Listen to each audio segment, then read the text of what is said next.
So first thing I want to do today is go over this presentation assignment. Then we'll go over the vocab quiz from last week, and then we'll get into the material for today. Okay, so the basic directions for the presentation. Right? So you've got an assigned topic. You are going to give a 20-minute presentation on that topic. So you'll be teaching the class for that 20 minutes. That's yours. And now, 20 minutes is basically the minimum, right? Like if you're doing a good job and you're on a roll and you want to keep going, I'm not going to stop you, right? But yeah, I'm going to need at least a 20-minute presentation from you. And I'm not going to grade the presentation based on length, right? So like if you don't say take over the whole class period, I'm not going to dock you points for that. But 20 minutes is what's required. So you got to use at least three secondary sources. I have some recommendations here provided. And give me a complete bibliography for the project. So the assignment that I have on here, Grace, is going to be your assignment. It's going to be on the 24th of April, and you're going to be talking about Virginia Woolf. So you're going to be specifically addressing the topic of women's lives in domestic space in a room of one's own and professions for women. And if you can link that back to some of the stuff that we're going to be talking about in the next 2 weeks about Victorian women, that would also be really good. Gotcha. So in terms of what you're going to be graded on, right, this is worth 15 points out of 100 total for the course. 5 points for your command of the material, right, how well you seem to know what you're talking about. 5 points for the quality of supporting materials, any handouts or presentation materials that you bring in, right? So I'm encouraging you to give us some kind of visual aid, right? And 5 points for the quality of your research, right? Did you use good peer-reviewed sources? Did you get good stuff out of those sources? Now, in terms of finding these sources, right? I want you to stick to stuff that you can get either from our library or from the consortium. And if you want help for the research with this project, you can come to me. I'm happy to help you. Or you can also make an appointment with our reference librarian. His name is John Wilson. You can reach him at john.wilson@gsw.edu. Send him show up with a copy of the assignment, tell him what it is you need, and spending 10 minutes with John will probably save you hours of fumbling about in the library databases on your own, right? Because it's his job to know where everything is and how to access it. So yeah, seriously, take advantage of John and of John's expertise. Okay, so any questions about anything so far? Okay, so let me just talk a little bit about kind of what I'm expecting here then, right? You can do this any way you want to. It's up to you how you want to run this presentation. But one thing that you probably want to think about is how things tend to go in a class that you like and how things tend to go in a class that you don't like, right? So who likes sitting in dark rooms copying things off of PowerPoint slides? Hardly anyone, right? Yeah. So think about this when you are putting together your presentation, right? You can absolutely use PowerPoint or Prezi or Google Slides or whatever, right? But generally the best way to use that software is as something for showing images. Putting a lot of text on it usually isn't helpful. And it's not like I'm expecting you to memorize your presentation, you can have note cards or I always have notes up here as a kind of reminder of what I want to talk about. But yeah, in general, if you're just standing up here reading off the slides while other people are frantically trying to copy down what's on the slide, right? That's boring as shit, right? For you and for them. So what I would suggest you try to do is think about the kinds of classes that you actually look forward to going to and try to imitate the methods those instructors use. And if you even want to, go to some of those instructors and say, it's like, hey, I am working on this presentation for my Brit Lit 2 class, can you help me out with some pointers or techniques, right? Like, I'm sure, most of us are reasonably nice people and are happy to help you out with something like this. So really, do please, there's no one's going to slap your hand away for reaching out. I mean, some people might, every profession attracts, at least some small portion of assholes, but in general, most of us are nice people and don't bite. Okay.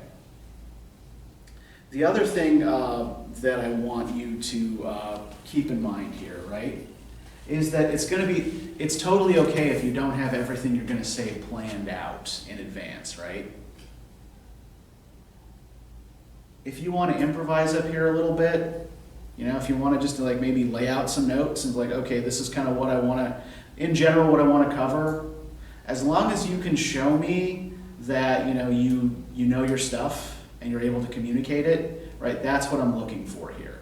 You know your stuff, you're able to communicate it, you can do so in a reasonably creative fashion, and you looked up the right kind of sources, right? And that's the other thing, again, the research portion of this, so that's the kind of final instruction I have on here, right? No online sources, no summaries like master plots or things like that, no, Cliff Notes, Spark Notes, whatever. No popular newspapers or magazines. Restrict yourself to scholarly reference works, journals, and books, right? Those are the kinds of sources that I'm looking for here. Okay, any questions?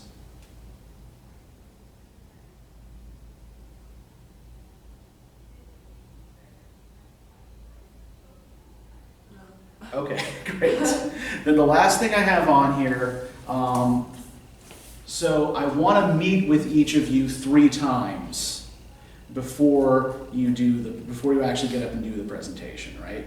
So starting about 3 weeks before the presentation is actually due.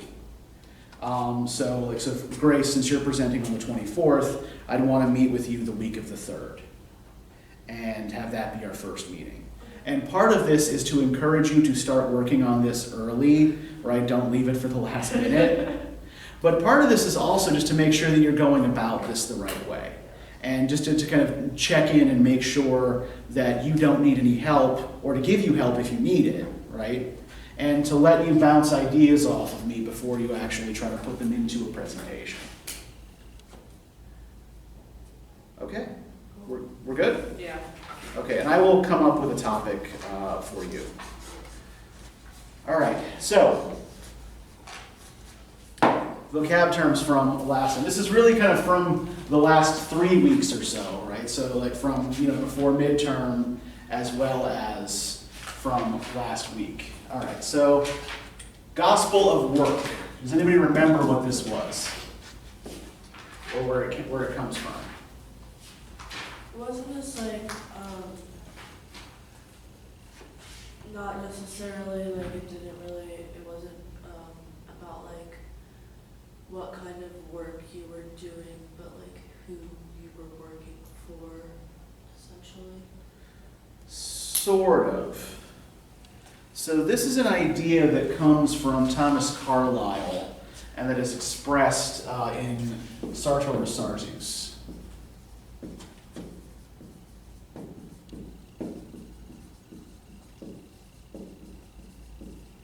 And this is something that I really want you all to know, because it is kind of one of the important animating ideas of the Victorian period, right? So Carlyle felt that most of the institutions that had once supported, Britain's ideas of themselves, the monarchy, the aristocracy, the Church of England, even just conventional Christianity in general, right, were falling apart and wearing out, and needed to be replaced by another idea. And so the idea he comes up with, right, is that people need to find meaning in work. That if your life feels empty, if you feel like there's a great big hole in the center of yourself, then you should be working. And it doesn't really matter what kind of work that is, as long as you feel well suited to it, right? So, I guess like in some ways, like this is kind of like the origins of our kind of like, do what you love philosophy, or make your job your life's work or your calling kind of philosophy, right? This idea that throwing yourself into work is what's going to give your life meaning. All right, the Whig theory of history.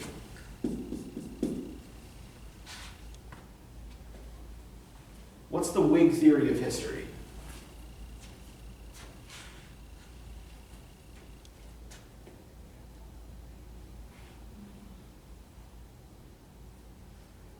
You got that one. If you want. Yeah, okay. I have full faith you know the answer to that question. I certainly do.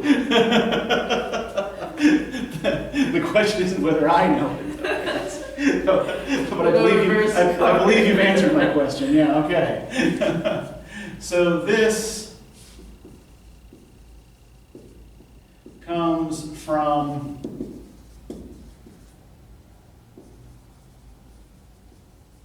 or it's most closely related to Macaulay's review of Southey's colloquies. So Macaulay, as a historian, is he's not the originator of this idea, but he's one of its most successful exponents. So Whig history is a method of studying history, of writing history, that is particularly associated with the values of the Whig Party, right? Which we may remember was kind of like the party of business owners and the upper middle classes, right? They weren't the aristocratic party, they were the party of the rising middle class, right? And so what this tended to mean in practice, right, the sorts of things that Whig historians valued,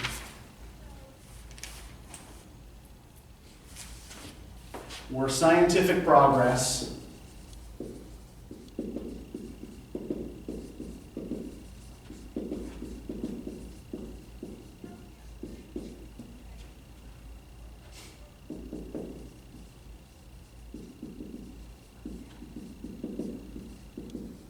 increasing the civil rights of the people, free trade,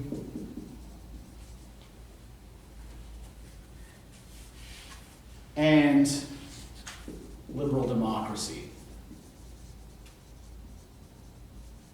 Right, that is, democratic governments in which the, broad swath of the people had some say, right? And the thing that's interesting and also kind of bullshitty about Whig history is that Whig historians tended to argue that history kind of only moves up and forward, right? The present is always better than the past was, and the future is going to be even better.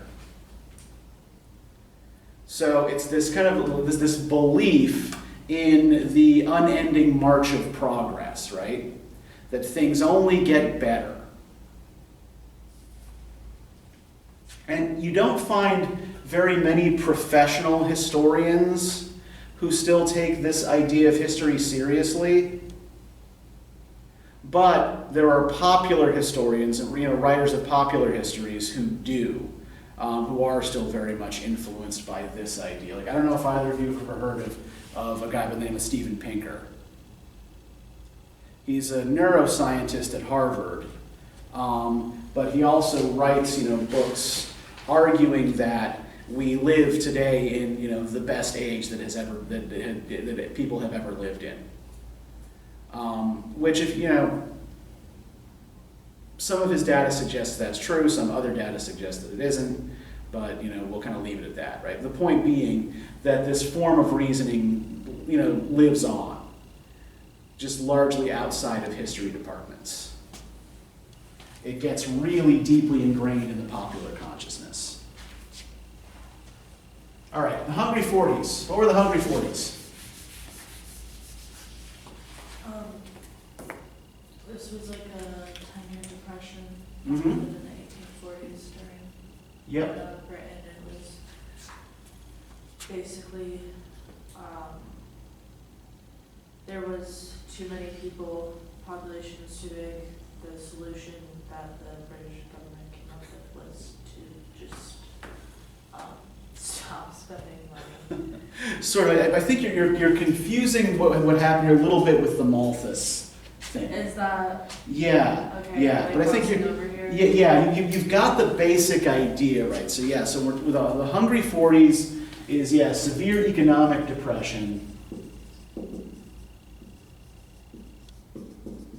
in Britain in the 1840s. And it's caused by a couple years of bad harvests and the failure of several investments in the United States. Right, that British banks lost a lot of money investing in American business ventures that didn't pan out. And you're right about the government's response. Right, the government's response was austerity, belt tightening. And what text is this most relevant to? Christmas Carol. Yes, good. You have Dickens' Christmas Carol. Excellent. Okay, philosophy of clothes. Anybody know what this is? This one I had no idea. Okay. I had to try and look it up. Okay, so this was Carlyle.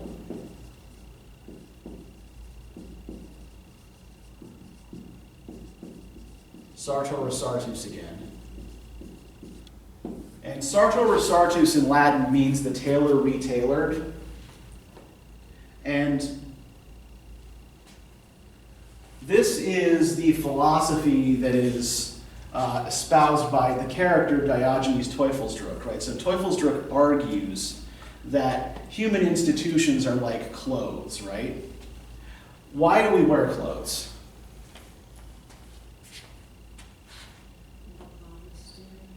Okay, modesty, right? Protection from embarrassment, protection from the elements, right? And also often to display certain things about our values, right? Yeah, so if I say, show up for work in, like a black leather jacket and a Black Sabbath t-shirt rather than a sweater, right? Then I'm, maybe, suggesting certain things not only about my particular cultural preferences, but also my attitude towards my job, right? Yeah. But what tends to happen to clothes over time? They fade, and the older they get, do they cover you as well as they used to? No. Yeah, they wear out, right? They get holes. I remember when I was in college, I had this Led Zeppelin t-shirt that I'd had for ages. And by the end of my freshman year, there was nothing left at the back. And I just refused to stop wearing it. And my father actually took it and burned it. Ugh, that sucks. It's no, you're gonna stop wearing that damn thing if I have to kill you. So the idea here is that when our old clothes wear out, we need new ones. We can only patch up the old ones so many times. And so this is Teufelsdruck's philosophy of clothes, right? That human institutions are like a suit of clothes. And eventually, those institutions are gonna wear out. They're no longer gonna suit our needs, and they're gonna have to be replaced with something else.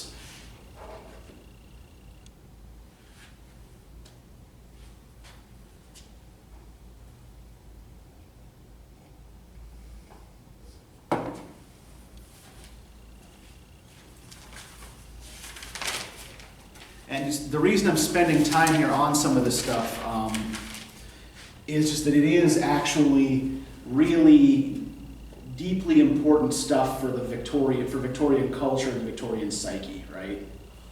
These are very deeply ingrained, these are ideas that become very deeply ingrained and influential.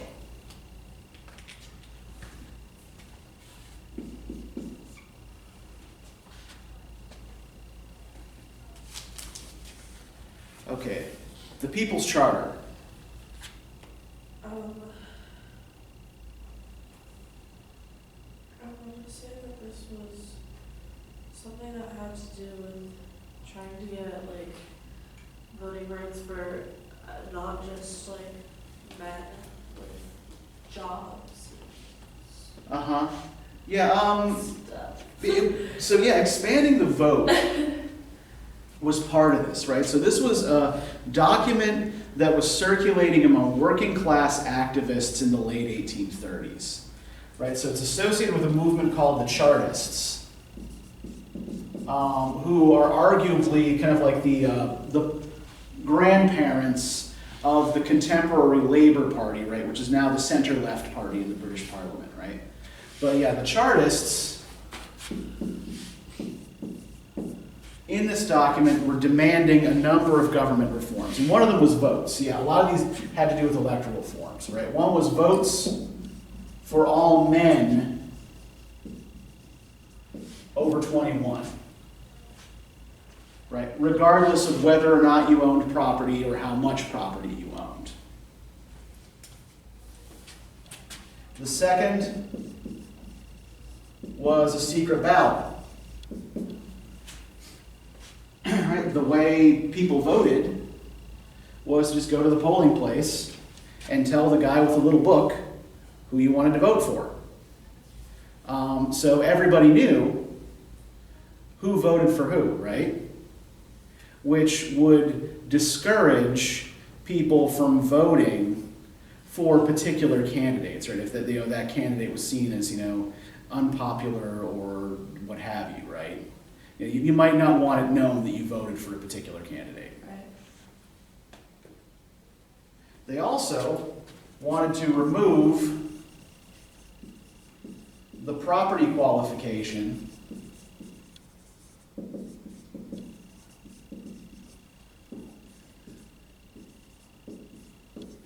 for members of Parliament. Right? You shouldn't have to own property or a certain amount of property in order to be an MP. Now, related to this, they also wanted regular salaries for members of Parliament. Now, this might seem like a weird desire, right? Like, why is a working class people's movement demanding that members of Parliament be paid? Right? Prior to, later reforms, they weren't. Like, you went and served in Parliament, you didn't get paid for it.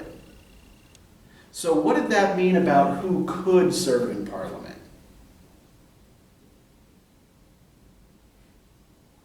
If it's an unpaid position, yeah, you could only serve if you could afford to take 6 months off and not draw a salary, right? So ordinary working people were shut out from representation, not just by the property qualification, but also by the fact that MPs weren't paid. And, if you're, like a shop foreman in a factory, right? You still can't afford to take half the year off to go legislate. So yeah, this was about evening the playing field in terms of representation. So the other two demands that they made, they wanted constituencies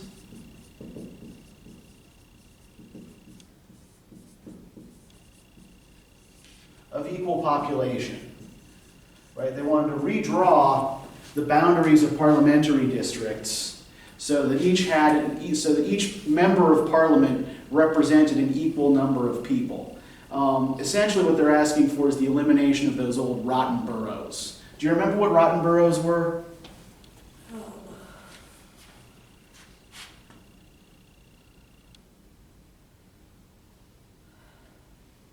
Yes, I do. I've learned this term so many times. It's a big one, yeah. It's a huge impediment to progress.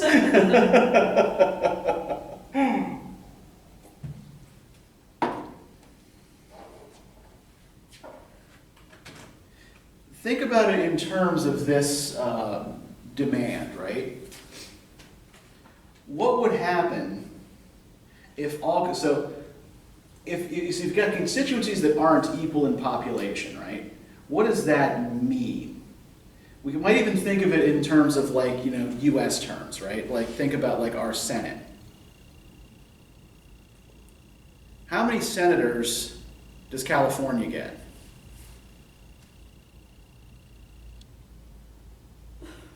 It's the same amount throughout, right? Yeah, so California gets 2 senators, right?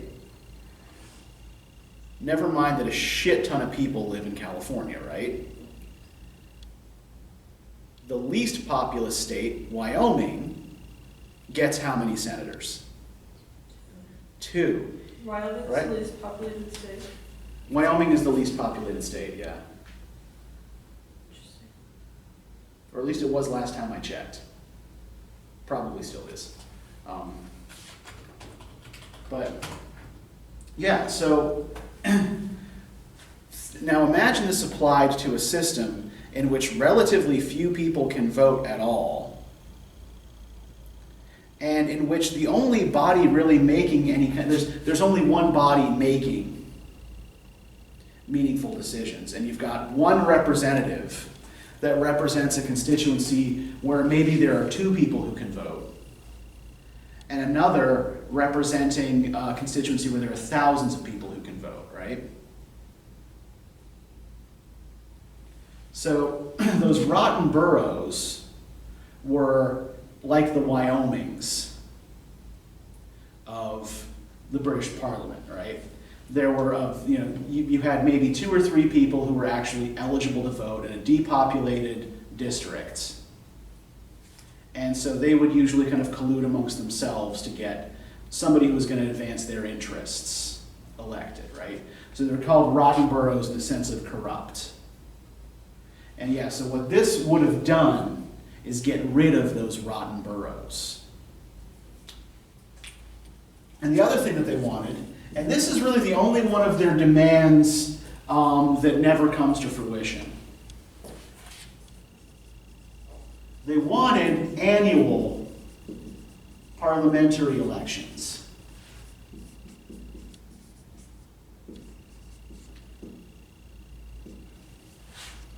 This didn't happen. The way elections actually typically work now is they have to have a parliamentary election, I think, at least once every 7 years. But there are 2 events that can trigger an election, right? If there's a vote of no confidence in the current government executive, right? So if the prime minister and his cabinet get a vote of no confidence from the majority of members of parliament, then the government's dissolved, and there has to be a new election. The government can also call elections if they think the circumstances are especially favorable for them to gain new seats, right? So the government can decide it wants to call an election because they think, oh hey, we're actually pretty popular right now, we're likely to win. So yeah, annual parliamentary elections never actually happen. But the rest of these reforms are eventually, slowly over time enacted. Just this People's Charter itself isn't. It remains for most of the Victorian period a kind of aspirational document. Okay, that was long. But I think this is also an important thing to understand. All right. Diogenes Teufelsdruck.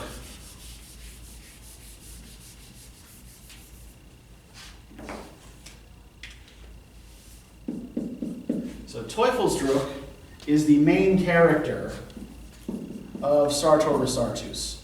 Oh, and the People's Charter, the texts to which this would be most relevant are probably the Friedrich Engels The Great Towns, or the Ada Neal Chew Letter. Yeah, so Teufelsdruck is the main character in Sartor Resartus.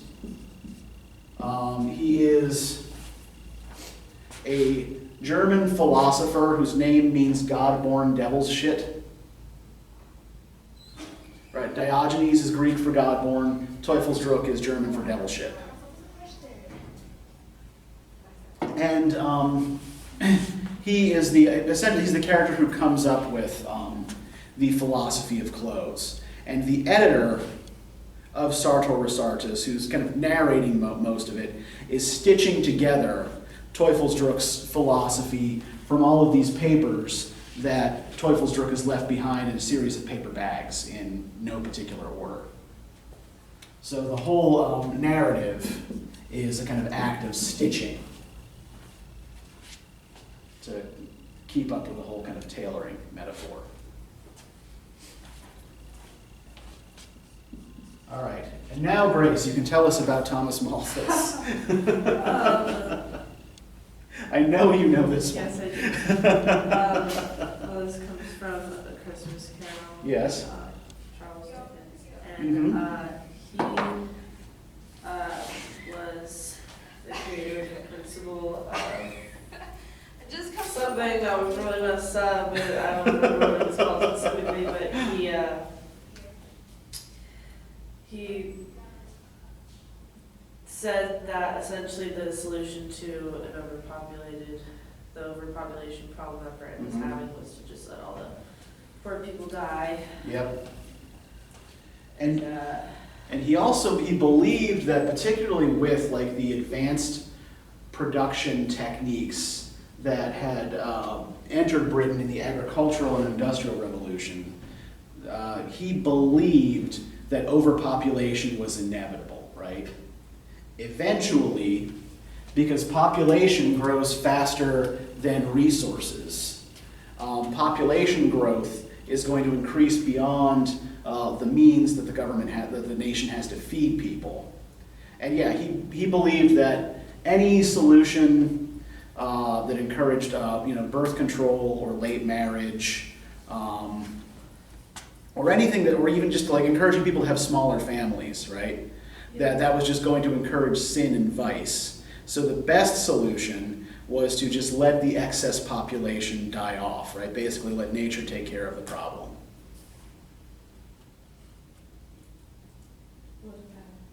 Yeah, pleasant companion. And yeah, it's Malthus's philosophy that Scrooge is spouting throughout the early parts of A Christmas Carol, yeah. It's Malthus combined with what we call utilitarianism. Do you remember utilitarianism? Yeah, that was talking about actions that increase pleasure and good, while actions that decrease like pain are also just as equally good. Yes. That an action should be judged as useful if it either increases pleasure or decreases pain. And the more people it increases pleasure or decreases pain for, the better it is, right? And this is one of the dominant underlying philosophical principles of much Victorian thinking. And yeah, we can also, we can relate this to some of Macaulay's stuff. We can relate this to A Christmas Carol as well. All right, and finally, one Ebenezer Scrooge.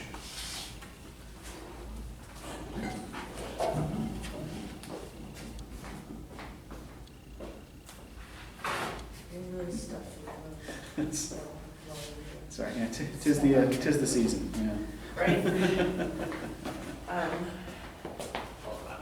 Sure. Okay, so Scrooge. Is the main character. Yes, main character in A Christmas Carol. And the important thing I want everybody to remember about Scrooge is that he is morally transformed over the course of the narrative through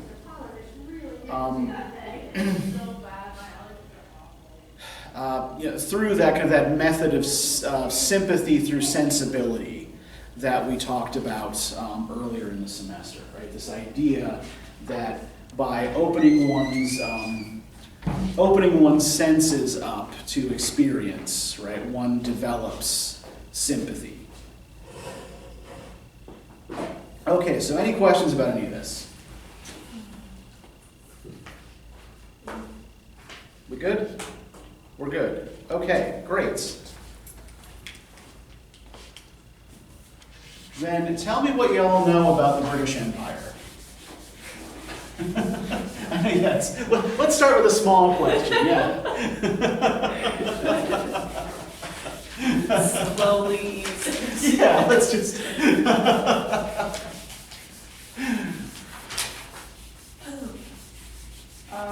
They colonized a lot of places.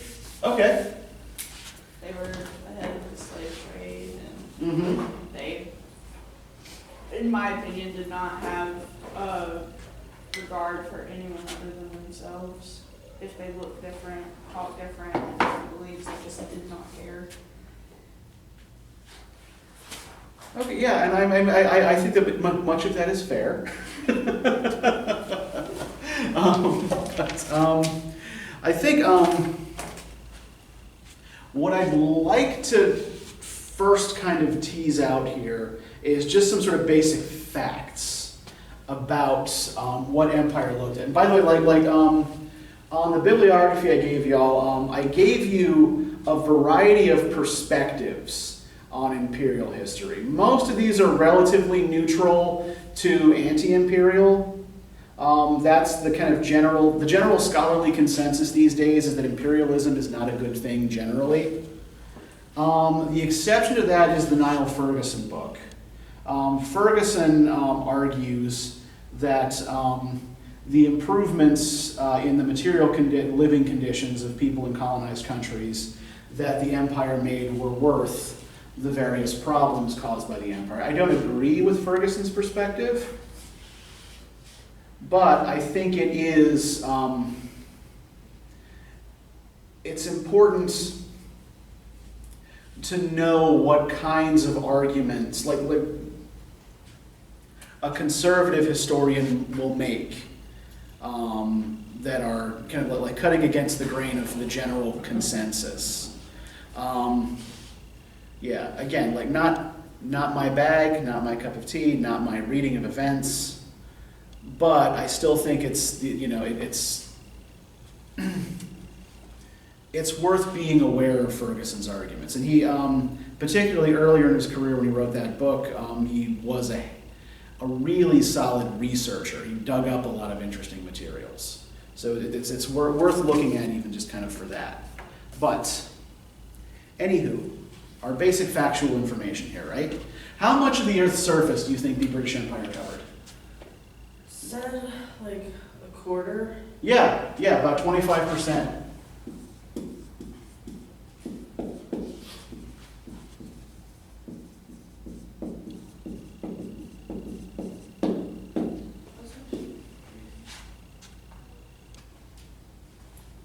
And they were on every continent but Antarctica, right?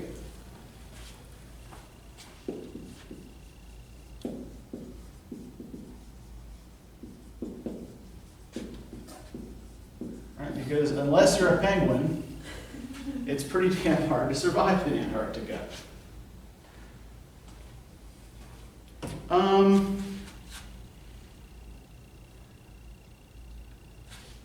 At its height,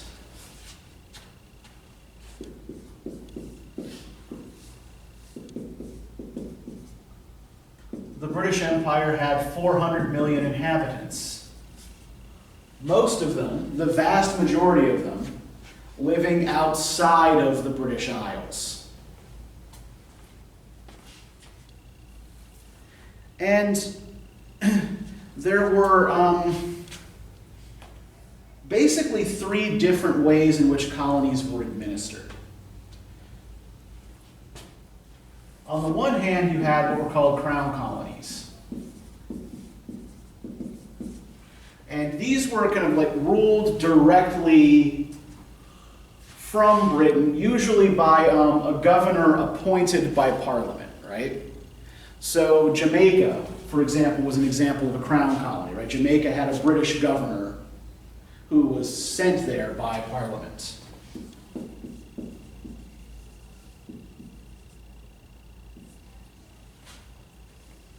You also had what were called protectorates. And protectorates were nations or regions that had only given up some of their sovereignty to the British Empire. Protectorates become more common in the latter 19th century, particularly in Africa. They start out with kind of like the British making these kind of advantageous trade deals, or deals to provide military protection to maybe important chiefs. And then they evolve into a more formal arrangement in which the British government takes responsibility for certain things within the state or the region, right? So Uganda was an example of a protectorate. So you said they gave up what? Some of their sovereignty, right? That is like some of their control over their own affairs. And the last, and this is probably the most common in the early phase of imperialism, are chartered colonies.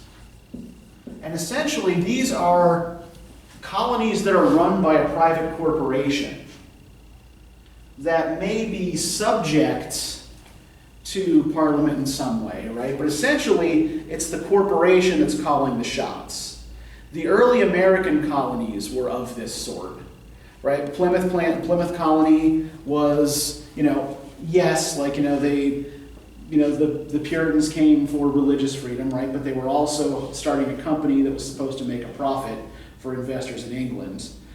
Same with Jamestown in Virginia, right? The Jamestown colony was expected, it was a business concern. It was expected to become profitable. And India until 1857 also meets this definition, right? The East India Company ran most of the country. Not really officially until 1800, and then after a mutiny in 1857, India becomes a crown colony. But yeah, prior to then, it is run essentially as a business. And Thomas Babington Macaulay is on the board of the East India Company in the 1830s. So, we're going to talk in a moment about his minute on Indian education and his views on how people in India ought to be educated, or how the government ought to be taking responsibility for their education. And yeah, I can see you're both snickering a little bit, yeah, because his views are, not exactly progressive, right? At least not as we would define the term. They are as he would define the term, in that they are in the interest of what he sees as economic progress. But, not as we would, not as we would label it. So some colonies were given more leave to manage their own affairs than others, right? So for example, Canada and Australia typically had more leeway to make their own decisions than, say, India or Jamaica or Trinidad. Now, why do you think that might be? What's the essential difference in terms of population here, maybe? I would say that Canada and Australia was probably mostly like white or like. Yeah, exactly. Yeah, these were places where the settler population had largely displaced and supplanted. They now outnumbered the indigenous population, right? Now in India, the indigenous population vastly outnumbered the settler population. Jamaica and Trinidad, the situation was a little bit more complicated, right? The indigenous population had largely died off after colonization began. And so most of the population were descendants of slaves imported from Africa or low-skilled laborers imported from India. So yeah, the whiter the colony was, like the higher the proportion of white people in the colony, the more likely it was they were going to be able to make their own decisions. One notable exception, which we'll talk a little bit more about in a couple of sessions, being Ireland, which is kind of a special case. Some of which has to do with religious difference between the native Irish population and the English settler population. But yeah, so this is the basic imperial situation from about 1800 to 1900, so throughout most of the 19th century. Now, motives for colonization. What do you think the biggest motives were? What is it they teach us in elementary school? It's like gold, worry, God.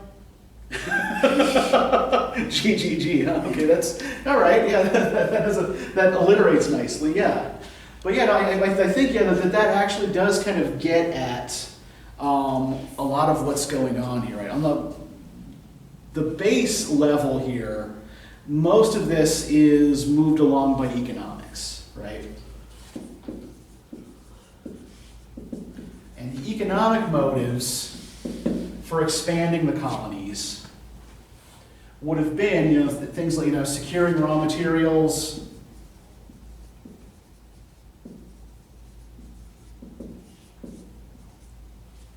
right? You can get woods and spices and, other nice things from Africa and India that you can't get anywhere in Europe, right? Yeah, I mean, hell, you can't grow tea in Europe, right? They also wanted to protect trade routes. Right? Remember that, in the 19th century, most of the European powers are still enormous economic rivals. Right? This is a pre-European Union kind of situation, right, where they mostly cooperate now. In the 19th century, they're all trying to outmaneuver each other. And so, if you have colonists planted in various places, that helps you protect your trade interests in that region. And it also created markets for British goods.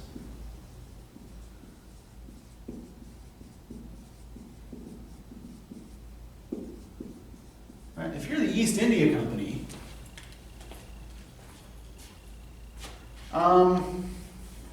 and you're pretty much running India, you can largely shut out other European nations from trading there, right? And you can make sure that the imported goods that people in India are buying are British goods and not French or Belgian or Danish or whatever, right? So it's these three motives kind of work together to impel Britain to, eventually cover about a fourth of the Earth's surface, right? Although most of these 400 million inhabitants, right, never go to Britain, have no direct contact with Britain, and do not have the rights of British citizens. Now, the other motives you mentioned, so the glory and God, right? Yeah, so these are kind of secondary concerns usually develop later, right? Especially, the God one is often the second one to develop. So a lot of Britons come to see this as a kind of civilizing mission.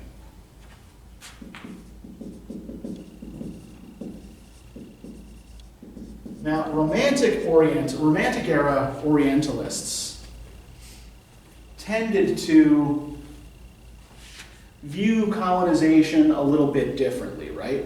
those who viewed other nations more positively typically preferred to think of themselves as coming in, like taking things back with them to the home country, right? And it's like, I am going to, paint paint images of all of these beautiful old temples and, these ruined cities and all that, and these gorgeous natural landscapes, and take them back to show people in Britain. Or I am going to incorporate motifs from Indian culture into my poetry, right? Things like, so it's a kind of cultural appropriation, but it's an admiring kind of cultural appropriation. It's like, I can, this is something that I can share with my fellow Britons, right?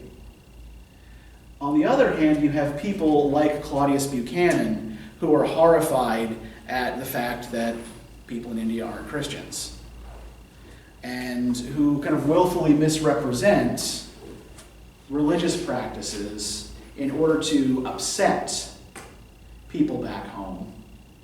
And then this leads to, I think, these civilizing missions that come along later. I mean, the idea is not to take things back from other places to improve British culture and to make the British more broad-minded. Rather, it's to make other places more British and to impose European values and European traditions and European religion on other populations. And yeah, this becomes the dominant note in Victorian colonization. This idea that what these people need to do is to dress and to think more like English people.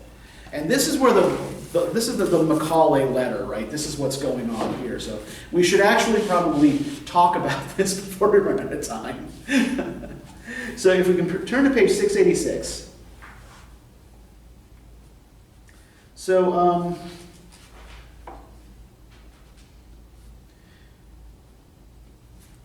Macaulay was involved in a debate within the East India Company about, one, which Indians should be educated, right? Should we try to educate everybody or just a small group? And what languages they should be educated in, right? Should we educate them in their native languages? Or should we try to educate them in English, right? Now, this is a genuine problem because India is a multilingual society, right? So the two largest languages, they're related to each other. They're Hindi and Urdu. But there's a long-standing kind of ancient literary and religious language called Sanskrit that is related to Latin and Greek. And in fact, like most of the important religious, philosophical, and literary texts are from ancient India in particular are in Sanskrit. Plus, there are dozens and dozens of what are called Prakrits. And Prakrits are these kind of local languages, right? So even people who might speak Hindi or Urdu with a stranger, they might speak an entirely different language, a Prakrit, among themselves in their own village and with their own families. So, what language does Macaulay settle on as the best language in which to educate the people of India? Yep, English. This is what they need to know, right? They need to know English. And let's look at his reasoning here, right? We come now to the gist of the matter. We have a fund to be employed as Government Shelter Act for the intellectual improvement of the people of this country. The simple question is, what is the most useful way of employing it? All parties seem to be agreed on one point, that the dialects commonly spoken among the natives of this part of India contain neither literary nor scientific information, this would be the Prakrits we were talking about, and are, moreover, so poor and rude that, until they are enriched from some other quarter, it will not be easy to translate any valuable work into them. It seems to be admitted on all sides that the intellectual improvement of those classes of the people who have the means of pursuing higher studies can at present be effected only by means of some language not vernacular amongst them. Okay, so we gotta impose some kind of language from above that is kind of more broadly known. What then shall that language be? One half of the committee maintained that it should be the English. The other half strongly recommended the Arabic and Sanskrit. The whole question seems to me to be, which language is the best worth knowing? Now, one thing to note here as well, Arabic is not a language that is widely spoken in India. The language he is actually talking about is Persian or Farsi.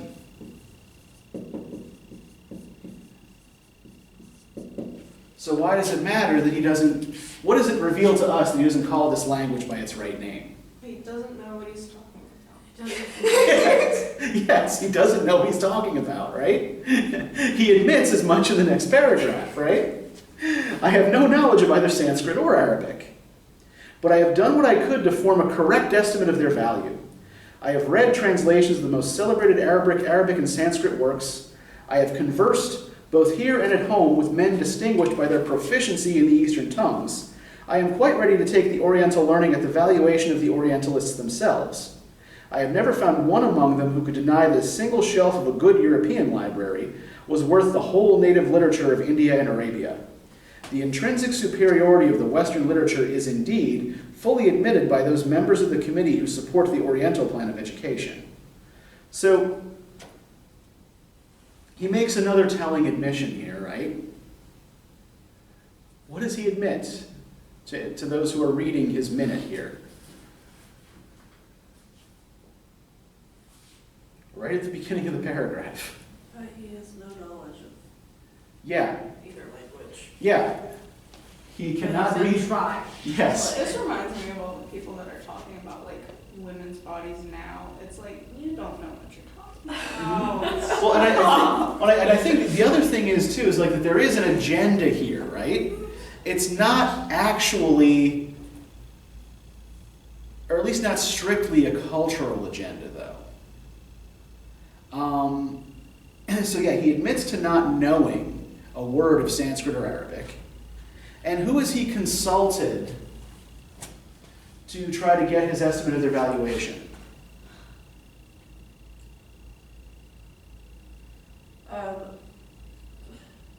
Men like at home with him. So like people that wife. Yeah.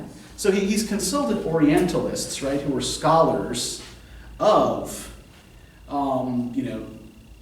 basically, we call them now Asian studies scholars, right? But yeah, these are other Europeans who study India. They're not, like, he's not asking anyone in India what they think about this. Because what they actually think doesn't really matter for his scheme, right?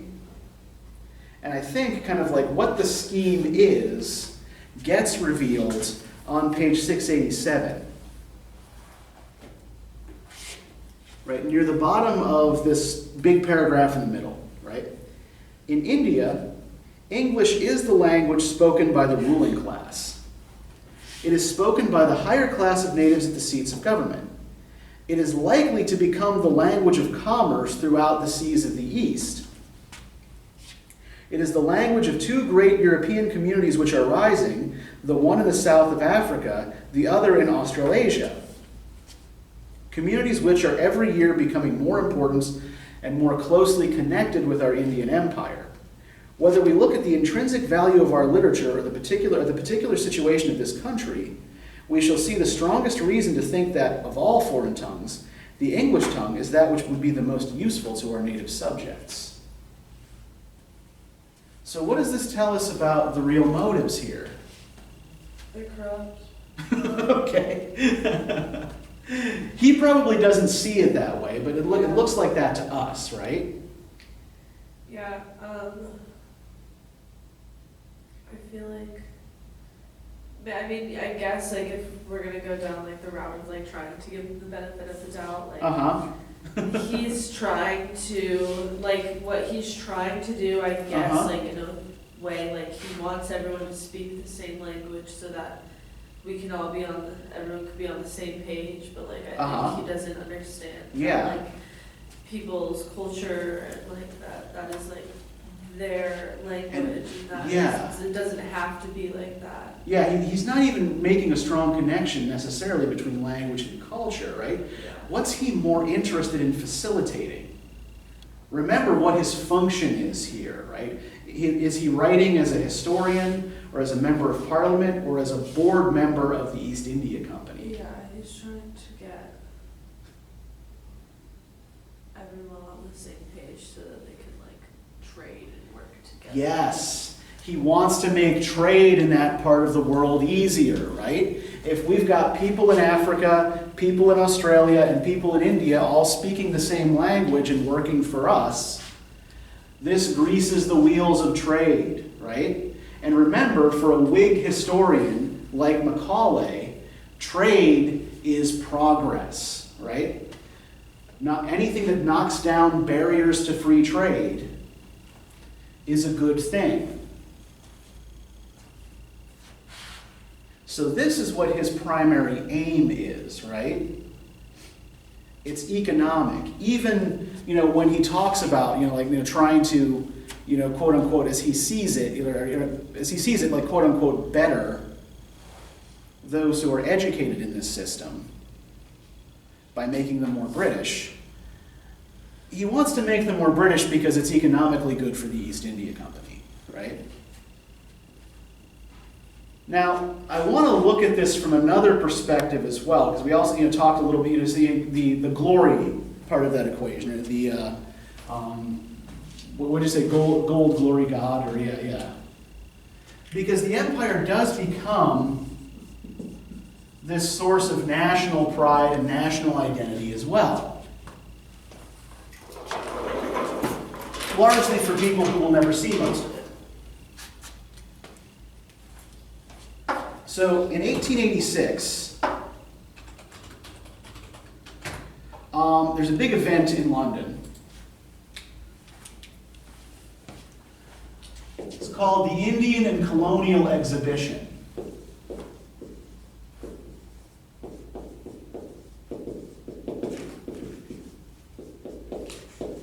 Now, what do we notice even just about the name of this event?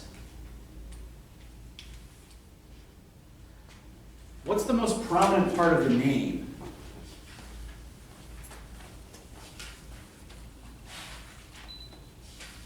India. Yeah, India is separated out from all the other colonies here, right?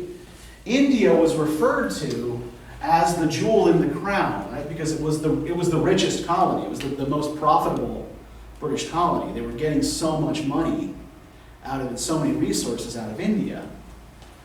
So here we have actually, like, the entrance to the exhibition, or one of the entrances to the exhibition, is an imitation of an Indian city gate. And here we have Queen Victoria herself in her black widow's weeds come to open the exhibition. Right, surrounded by pomp and ceremony here. And once you got inside, it looks sort of like this, right? So it's a kind of like a covered arcade, and there were pavilions where different colonial nations displayed either cultural practices or their country's handicrafts, right? So, like, I don't know, have either of you ever been to, like, the World Showcase in Epcot Center at Disney World? Yes. Okay, yeah, and so like you know how that works is, like, you've got each country has its own little section, yeah. Right? And for some reason Morocco is adjacent to Germany. Because that makes sense. But yeah, like, and there are little gift shops where you can buy, the products of that country, and maybe like a little film, with some tourist information. And then the drink around the world. Yeah. That's what I've been over there. I remember my parents making me sit through the Landscapes of France film before they would let me go and like get an eclair. But yeah, like this was the same kind of thing, right? Like these kinds of fairs become popular in the 19th century, right? And they're a way of showing off. They're a way of displaying the power and wealth and influence of the British Empire to people at home who aren't going to be going out and seeing the various parts of the empire. And yet here we have something like what T.N. Mukherjee talks about in his piece. We have Indian craftsmen here making. It looks like they're carving onto cups, I think. It's hard for me to see what they're actually doing. But yeah, if you went to the exhibition, this is the kind of thing you would be seeing. Right, and there were also garden displays, and this is the entrance to the British Guiana Pavilion, right? So it was more or less kind of sorted by region. You've got an Asia area and a West Indies area and an Africa area and so on and so forth, right? So T.N. Mukherjee is a high status, wealthy, well-educated Indian who comes to Britain as part of the Indian delegation to this colonial exhibition. And Mukherjee actually has a little bit of a difficult task because as he is representing India to Britain, he is also writing dispatches back home to a newspaper in Calcutta, which are then collected into a book that's sold in India and in Europe, right? Something called A Visit to Europe. So what this means is that Mukherjee is writing for two audiences. He's writing and kind of behaving for two different audiences, right? So he has to act a certain way to the British, but then he has to relate it in a way that is amusing and sympathetic to audiences back in India as well, right? So what did you notice about kind of the general tone of his piece? Did you notice places where he plays on British stereotypes and has fun with them? Yeah, I would say it was kind of they're kind of completely ignorant to the fact that he is kind of making little side remarks and jobs that kind of play. I mean, there was one point where he was talking about, I think it was one of his friends that made a whole joke to a woman, and I think it scared her, honestly. Yeah. but not enough that she doesn't then tell him the story of her friend, right? Yeah. Yeah, and this comes out of the stuff that they're overhearing people saying about them, right? Because these people coming to the exhibition don't realize that they all speak English, right? Honestly, it made me it kind of made me upset because I was sitting there and I was I'm trying to realize that it was a different time period and all that. Yeah. But it's it's just it felt like they were being treated like objects, being looked at as. Yeah. Well, and there's a term for this, right?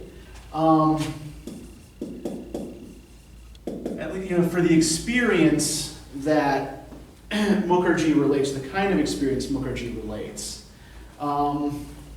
that historians, literary critics, and sociologists all use this, right? So alterity is a term that means the condition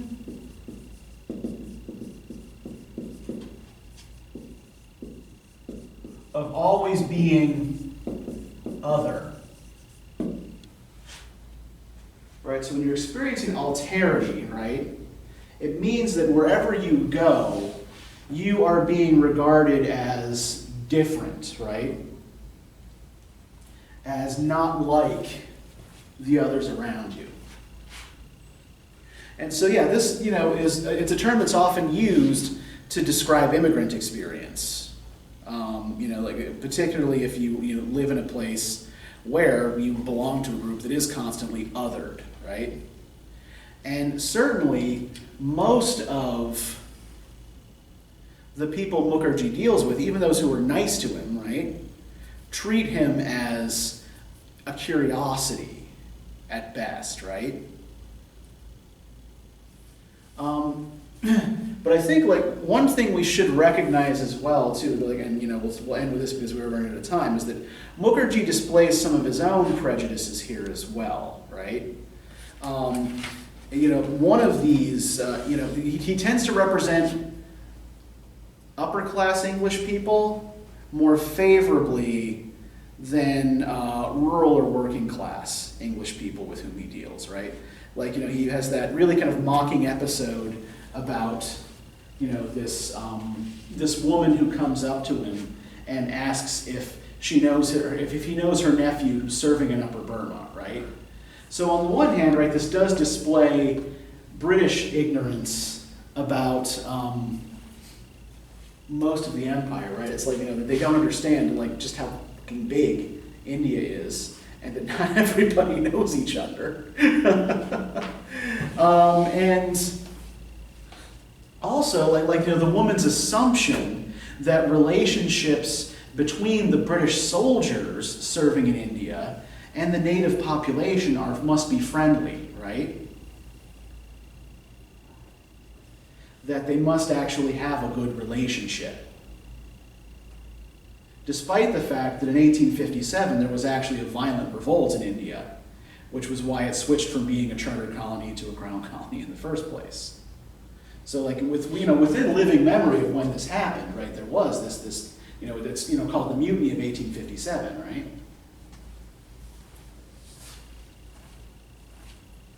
But yeah, Mukharji kind of uses this woman and other working class people as kind of like objects of fun, right?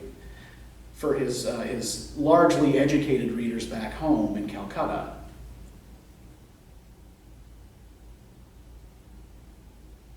So while most of this is just kind of like wry and ironic, winking, like aren't these English people silly, right? He definitely represents some English people as sillier than others. Okay, so we're about out of time. I hit y'all with a lot of information today. Does anybody have any questions about anything? Okay, so we're going to be applying some of this stuff to literature next time. You're going to be reading one of Arthur Conan Doyle's most famous Sherlock Holmes stories, The Speckled Band. And the big thing that we're going to be discussing about this is how these kind of anxieties about empire in late Victorian Britain work their way into popular culture and popular literature.